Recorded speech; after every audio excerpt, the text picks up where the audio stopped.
my class and it's on. So we are starting with the first chapter of A2. The chapter's name in your textbook is lattice energy. So lattice energy का जो chapter है, this belongs to the topic of energy changes or enthalpy changes. So energy changes is the topic.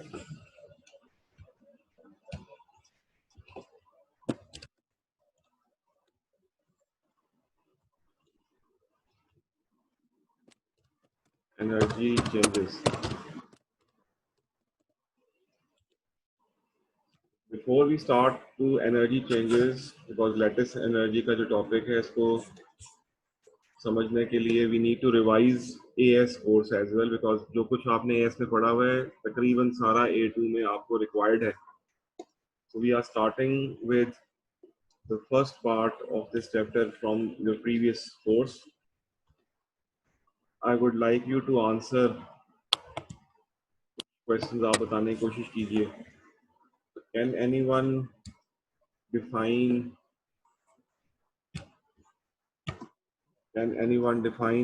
delta H formation, enthalpy change of formation?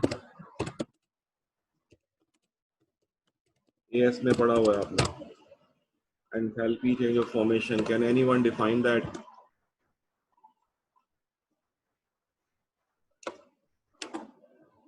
किसी को याद है? Enthalpy, standard enthalpy change of formation. Okay, I believe you are all right now in a chill mode. तो आप शायद out of touch हैं, लेकिन आपको AS revise करना है A2 के लिए. A2 में you will have two papers, P4 and P5. P4 is 25% to 30% from AS level course. तो इसलिए जो AS में पढ़ा था वो कैरी फॉरवर्ड है, और क्वेश्चन में उसमें पहले उसकी उससे स्टार्ट होगा और फिर उसके बाद आपको A2 में ले जाएगा. There will be some questions जो कि स्ट्रेट अवे A2 में होंगे, उसमें कुछ भी AS का नहीं होगा. लेकिन you need to be aware that आपका AS का कोर्स खत्म नहीं हो गया, वो अभी आपके साथ चलना है. So standard enthalpy change of formation is defined as that enthalpy change of when 1 mole of a compound is formed from its elements. 1 mole of compound is formed from its elements under standard conditions, all elements in compound in their standard states. So enthalpy change of formation में elements के react करके compound बनता है. 1 mole of compound, elements के मोल जितने भी हों, compound का 1 मोल बनता है, और उसमें जो उनकी स्टेट्स होती हैं वो स्टैंडर्ड स्टेट्स होती हैं. Then we also need to revise enthalpy of atomisation. Enthalpy of atomisation. Enthalpy of atomisation, किसी को ये डेफिनेशन याद है standard enthalpy change of atomisation की?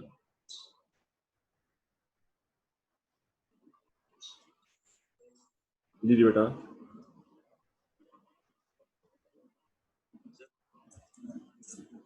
जी आपकी आवाज नहीं आ रही.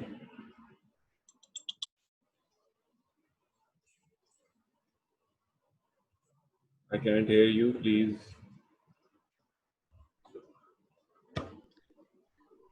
सर ये बेसिकली सर एंथैल्पी चेंज होता है जब 1 mole of gaseous atom is formed under standard conditions.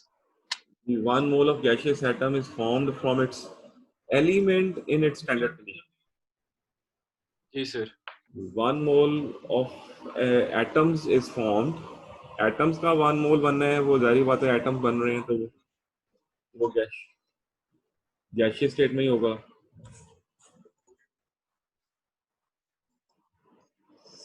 So 1 mole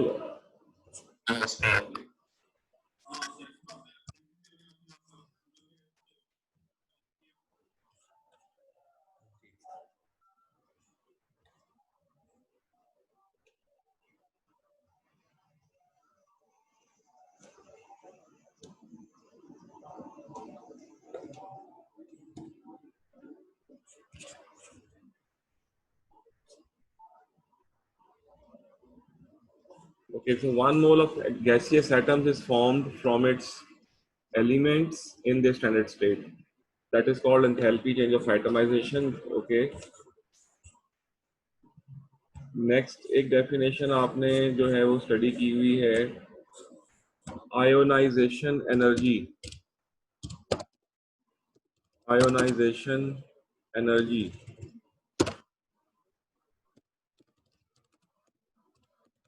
इसके अंदर there are successive ionisation energy. So मैं आपसे IE1 का भी पूछूंगा, फिर IE2 का भी पूछूंगा,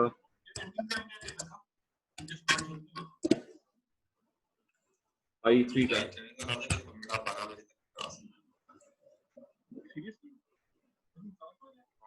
तो IE1, IE2 और IE3 को आप कैसे डिफाइन करेंगे?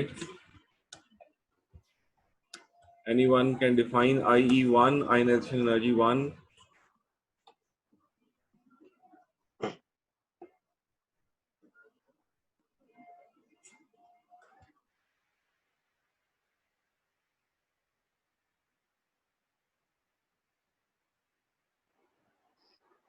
So I1 होता है the amount of the minimum amount of energy needed to remove 1 mole electron from 1 mole gaseous atom to form 1 mole unipositive ion. Right. बिल्कुल ठीक है बेटा अपनाना आपने। It is the enthalpy change या energy required to remove 1 mole of electrons from 1 mole of gaseous atoms to form 1 mole of unipositively charged ions.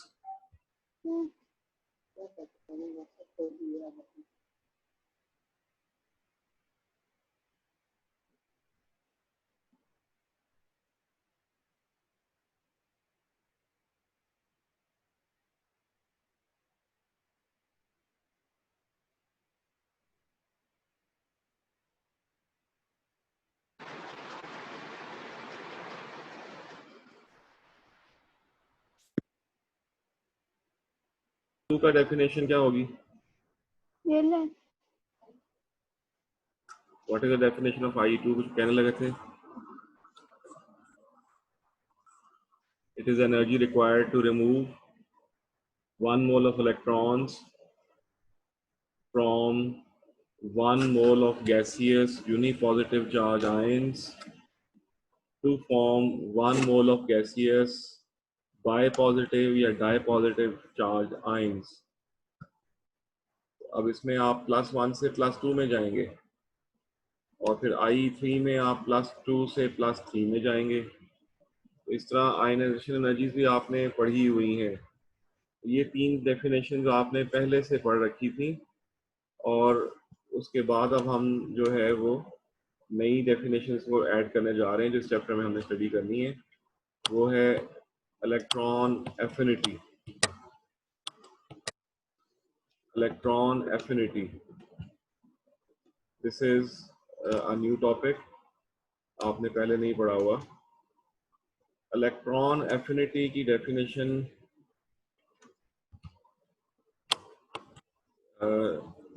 let me just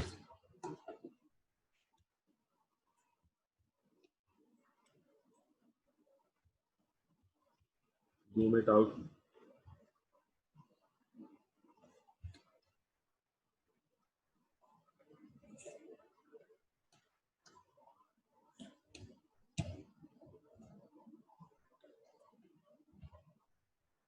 okay, electron affinity की definition आपको नजर आ रही होगी। अब आपकी जो left side के ऊपर आपको रिएक्शन नजर आ रहा है, दैट इज दिस रिएक्शन। ये रिएक्शन कौन सी एंथैल्पी चेंज को शो कर रहा है? अभी आपने जो रिसेंट पढ़ा था एंथैल्पी चेंज ऑफ एटमाइजेशन को। तो आपने जब एटमाइज किया तो 1 mole of gaseous atom form हो रहा है फ्रॉम इट्स एलिमेंट और इसका सिंबल आप देख रहे हैं ΔH5 एटमाइजेशन। अच्छा जी, अब हम जो है वो करने जा रहे हैं इलेक्ट्रॉन एफिनिटी। तो इलेक्ट्रॉन एफिनिटी को करने के लिए यहाँ से हम शुरू कर रहे हैं कि ये आपका टॉपिक नया है, आपने पहले नहीं पढ़ा हुआ। What is electron affinity? इसकी डेफिनेशन नजर आ रही है। The first electron affinity is the enthalpy change when 1 mole of electron is added to 1 mole of gaseous atoms to form 1 mole of gaseous 1 minus charge या uni-negative charge ions under standard condition. तो आप कह सकते हैं ये IE1 के opposite है. IE1 में आप क्या करते थे, गैसियस एटम से एक मोल गैसियस एटम से इलेक्ट्रॉन्स को रिमूव करते थे. इलेक्ट्रॉन एफिनिटी में आप एक मोल गैसियस एटम को कहेंगे कि वो इलेक्ट्रॉन गेन करे, उसमें एक मोल इलेक्ट्रॉन ऐड करेंगे, तो उससे एक मोल गैसियस नेगेटिव 1 चार्ज आयन बन जाएंगे. तो इसको हम EA से सिंबलाइज करते हैं. You see the symbol delta H EA1, क्योंकि आपको पता है कि ग्रुप 1 वाले तो एक ही इलेक्ट्रॉन गेन, ग्रुप 7 वाले एक ही इलेक्ट्रॉन गेन करते हैं, लेकिन ग्रुप 16 या 6 वाले जो हैं वो 2 करते हैं, ग्रुप 5 या 15 वाले 3 करते हैं. इसलिए इसमें भी आपको जो है वो सक्सेसिव इलेक्ट्रॉन एफिनिटीज के बारे में पढ़ना है. तो इसलिए अभी आपने EA1 पढ़ा है, फिर हम EA2 और EA3 के बारे में बात करेंगे. EA1 इसकी जो साइन है ये आप देख रहे हैं कि it is enthalpy change when 1 mole of electron is added. जब उसमें इलेक्ट्रॉन को ऐड करते हैं तो यूजुअली पहला इलेक्ट्रॉन लेते हुए atoms tends to feel comfortable कि वो स्टेबिलिटी की तरफ जा रहे हैं. तो जब वो स्टेबिलिटी की तरफ जा रहे होते हैं तो वो लोअर एनर्जी पे जाते हैं, और जब भी कोई चीज़ लो हाई से लो एनर्जी पे जाती है तो वो एक्सोथर्मिक होती है. इसलिए जो फर्स्ट इलेक्ट्रॉन एफिनिटी है वो हमेशा स्मॉल एक्सोथर्मिक होती है. It is always small exothermic. क्यों स्मॉल एक्सोथर्मिक है? क्योंकि जब वो एक इलेक्ट्रॉन गेन करते हैं तो they tend to become stabilised. कोशिश कर रहे होते हैं स्टेबलाइज हो जाए. ग्रुप 7 वाले हो भी जाते हैं, ग्रुप 6 और 5 वाले नहीं होते, वो फिर एक और इलेक्ट्रॉन और 2 और इलेक्ट्रॉन के जाने की कोशिश करते हैं. लेकिन ग्रुप 7 वाले तो एक इलेक्ट्रॉन लेकर बड़े खुशी से अपना आउटर मोस्ट शेल कंप्लीट कर लेते हैं, स्टेबल हो जाते हैं. So that's why when anything is approaching stability, its energy is decreased. It's a rule. It's always there. तो जब भी कोई चीज स्टेबिलिटी को जा रही हो तो वो अपने आप को लोअर एनर्जी पे लेके जाती है. That's why आपकी जो फर्स्ट इलेक्ट्रॉन एफिनिटी है वो हमेशा एक्सोथर्मिक होगी. तो आप देख रहे हैं क्लोरीन के लिए इट इज -348 और सल्फर के लिए भी ये -200 है. तो दोनों आप केसेस में देख रहे हैं कि electron affinity is exothermic. First electron affinity is always exothermic. उसके बाद second electron affinity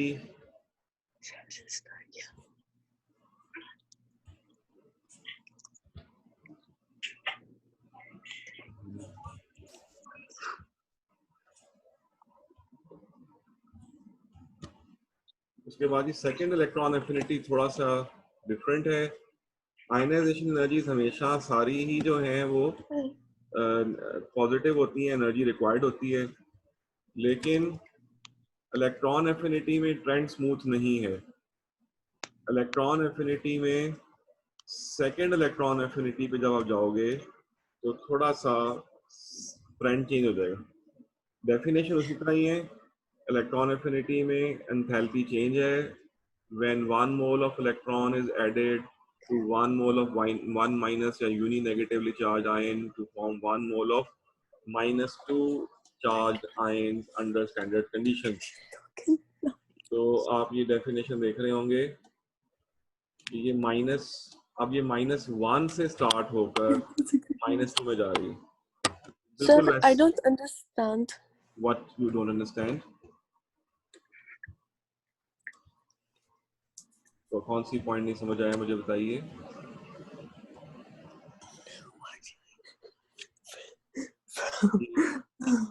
Don't talk, just talk in the lyrics accent. Who has said that you don't understand? Laiba या Aisha?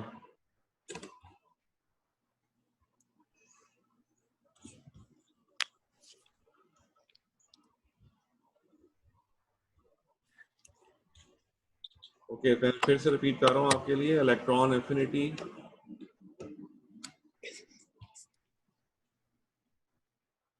इलेक्ट्रॉन एफिनिटी इज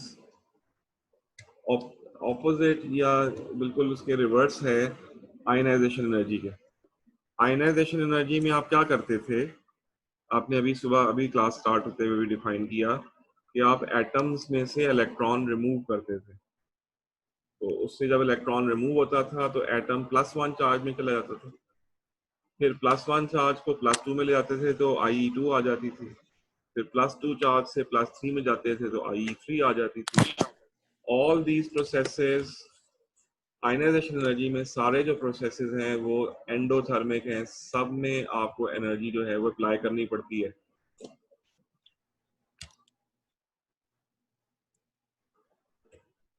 सब में आपको energy जो है वो apply करनी पड़ती है, लेकिन इलेक्ट्रॉन एफिनिटी में जब हम आ रहे हैं,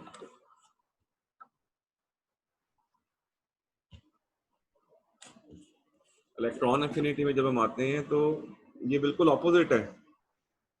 ऑपोजिट इस तरह है कि ये जो नॉन मेटल एलिमेंट्स होते हैं, एटम्स होते हैं, वो इलेक्ट्रॉन लूज नहीं कर सकते बिकॉज उनकी आयनाइजेशन एनर्जी बहुत ज़्यादा होती है। तो वो क्या करते हैं, वो instead of very high ionisation energy वो इलेक्ट्रॉन लूज करने के, वो इलेक्ट्रॉन गेन करते हैं। वैसे भी वो उनके आउटर मोस्ट शेल तकरीबन कंप्लीटली फिल्ड होते हैं, so by gaining 1 or 2 electrons they go towards a full stable configuration. तो non metal atoms electron loss हम उनसे करवा सकते हैं, experimentally we have done it, but when we are actually reacting so the non-metal atoms do not lose electrons, rather they gain electrons. जब वो electron gain करते हैं, वो इलेक्ट्रॉन्स को अपने आप में ऐड करना चाहते हैं, तो फिर भी एंथैल्पी चेंज होती है, क्योंकि जो इलेक्ट्रॉन बाहर से शेल में आ रहा है उसको न्यूक्लियस अपनी तरफ खींच रहा होता है। तो जब न्यूक्लियस उसको खींच रहा होता है तो इलेक्ट्रॉन आउटर मोस्ट शेल में ड्रॉप इन होता है। तो इसमें भी अब सक्सेसिव टाइप्स आ जाती हैं। जो ये एनर्जी चेंज होगी उसे हम इलेक्ट्रॉन एफिनिटी में डालेंगे, और इसकी भी टाइप्स हैं EA1, EA2 and then there can be an EA3 as well. तो EA1 की डेफिनेशन में आपने अभी देखा है, लिखा हुआ है कि 1 mole of gaseous atoms 1 mole of electrons gain करते हैं, जैसे कि इक्वेशन में भी लिखा हुआ है, जैसे कि इक्वेशन में भी लिखा हुआ है।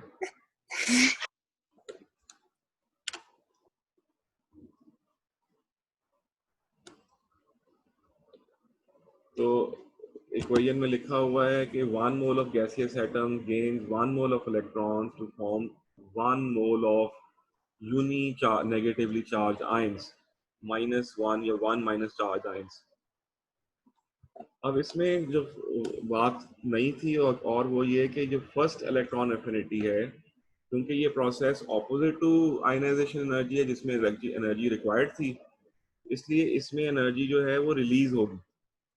तो electron affinity 1 is always exothermic. Please keep your mics close.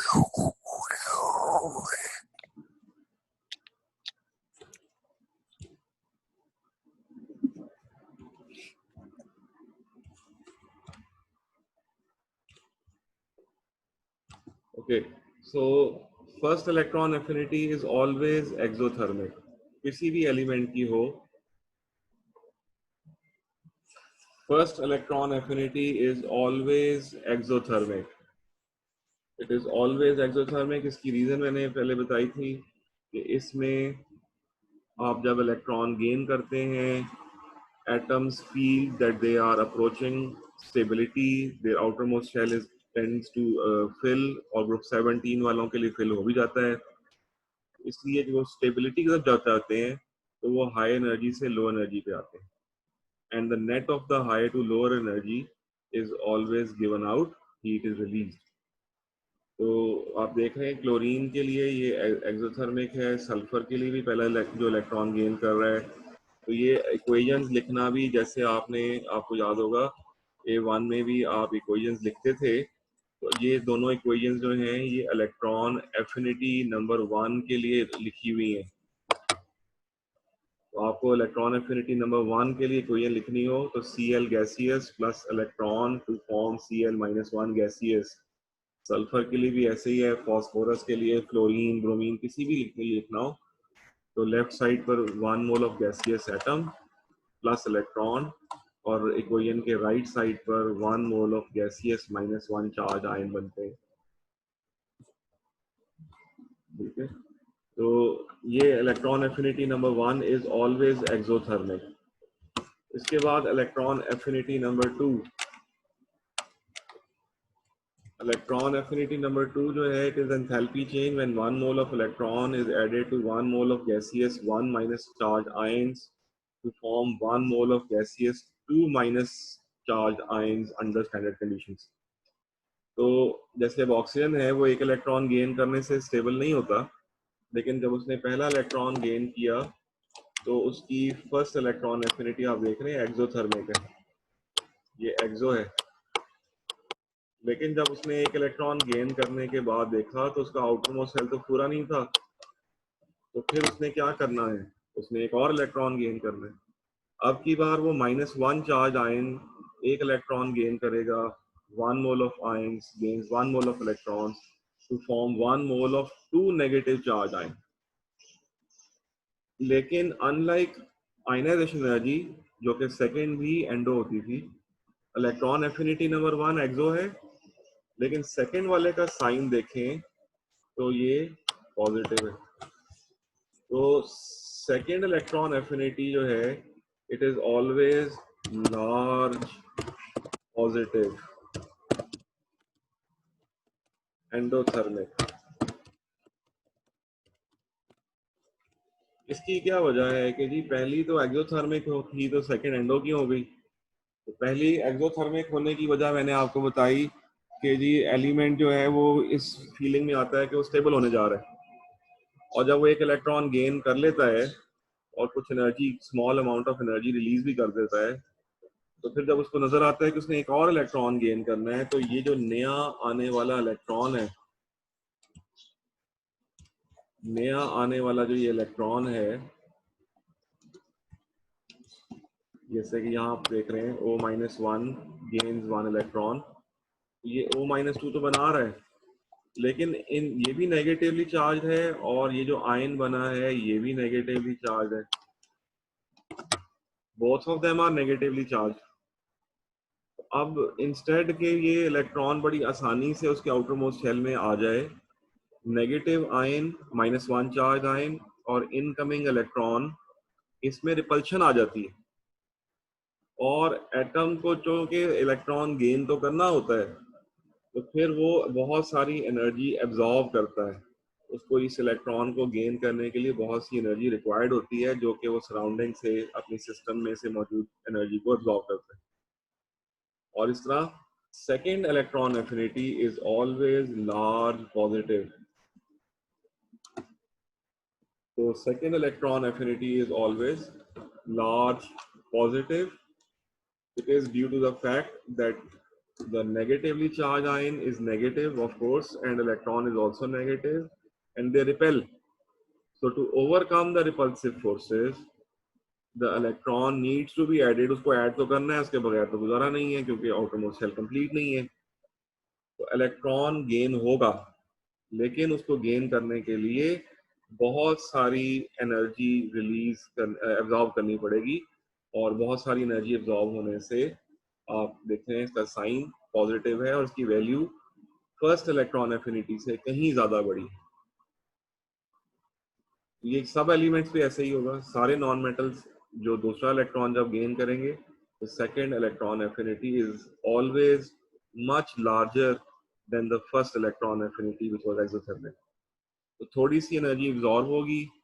Group 17 वाले तो वही करके काफी हो जाएंगे, उनकी तो सेकंड थर्ड इलेक्ट्रॉन एफिनिटी होती नहीं है, लेकिन ग्रुप 16 या 15 वालों के लिए आपको सेकंड और थर्ड पे जाना पड़ता है। तो सेकंड भी नेगेटिव होती है, इलेक्ट्रॉन गेन होता है तो पॉजिटिव होती है, थर्ड भी पॉजिटिव होती है।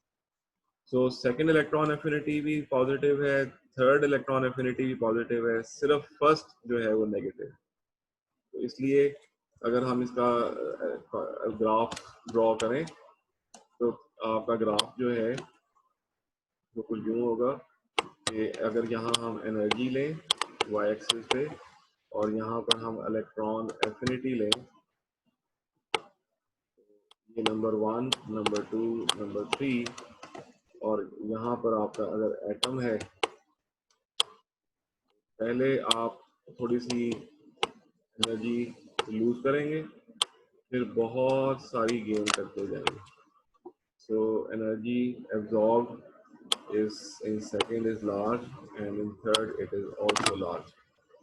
So electron affinity number 1 में एनर्जी जो है वो रिलीज होती है, 2 और 3 में एब्जॉर्ब होती है, और वो जो एब्जॉर्ब होती है वो कहीं ज़्यादा होती है देन इट इज रिलीज.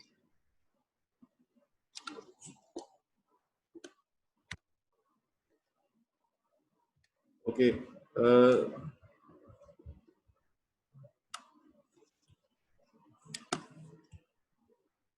अभी मेरे पास नोटिस आ रहा है जी. टाइम हमारे पास क्योंकि जूम क्लास का 40 मिनट्स होता है, तो don't go away. I will, अगर क्लास खत्म होगी तो I will send you a new link, आप उससे ज्वाइन इन कर जाइएगा, जाइएगा नहीं. तो ये बताएं किसको अब इलेक्ट्रॉन एफिनिटी नंबर 1 और 2 का समझ आया है? किसी को कोई डिस्क्रिपेंसी है तो बताइए.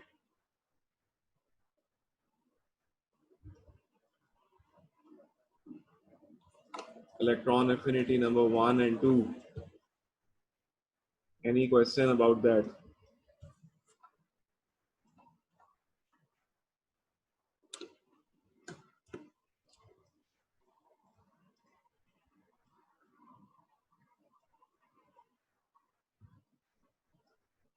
ओके, सो इलेक्ट्रॉन एफिनिटी आपको समझ आ गई. आयनाइजेशन एनर्जी आप पहले से पढ़ चुके हैं, एटमाइजेशन भी आप पहले से पढ़ चुके हैं, फॉर्मेशन भी आप पहले से पढ़ चुके हैं.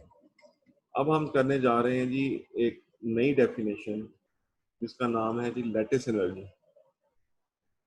तो ये जितनी भी आपने पहले एंथैल्पी चेंजेस पढ़ी हैं वो अभी सारी मर्ज करेंगी with lattice energy. Lattice energy की डेफिनेशन पढ़ेंगे, और फिर उसको कैलकुलेट करने के लिए जो सारी बाकी एंथैल्पी चेंजेस हैं उसको हमें वो सारी इकट्ठी करनी पड़ेंगी, तो हम लैटिस एनर्जी को कैलकुलेट कर सकेंगे. ये लैटिस एनर्जी है क्या? पहले तो ये सोचें कि लैटिस क्या चीज़ है. तो आपको याद होगा कि जो सॉलिड होते हैं, so they have regular arrangement of particles in them, and we call that regular arrangement of particles as lattice. तो वो मेटल्स के अंदर भी होते हैं. मेटल भी एक लैटिस स्ट्रक्चर है जिसमें positively charge ion electron cloud में लैटिस स्ट्रक्चर के तौर पर फिट हुआ होता है. वैसे ही आयनिक कंपाउंड जो हैं वो भी लैटिस स्ट्रक्चर में होते हैं, और उनका एक 3 डायमेंशनल अरेंजमेंट ऑफ आयन्स होती है. पॉजिटिव और नेगेटिव आयन इस तरह से अरेंज होते हैं. The positive ions are surrounded by negative ions and negative ions are surrounded by positive ions. तो हम फिर लैटिस एनर्जी की बात जब करने जा रहे हैं तो हम मेटल के बारे में तो नहीं करेंगे, मेटालिक लैटिस के बारे में. In this topic we will be discussing about the lattice energy for the formation of ionic solid. ionic solid के लिए करेंगे. तो ionic solid बनाते हुए ions जो हैं they come closer to each other and then they form a lattice. उस lattice को बनाते हुए एनर्जी रिलीज होती है, इसलिए क्योंकि आप ऑपोजिटली चार्ज आयन को एक दूसरे के करीब लाते हैं जो एक दूसरे को अट्रैक्ट करते हैं, और अट्रैक्शन करते हुए वो एक दूसरे के पास जब आएंगे तो they release energy. That energy released when 1 mole of ionic compound is formed. When 1 mole of ionic compound is formed, ionic compound की सिर्फ हम बात कर रहे हैं, मेटालिक लैटिस की बात नहीं कर रहे. is formed from its gaseous ions under standard conditions. तो लैटिस एनर्जी में क्या होगा? 1 मोल आयनिक सॉलिड बनेगा from its gaseous ions. Gaseous ions not element. 1 mole compound बनाना है एलिमेंट से, वो फॉर्मेशन है.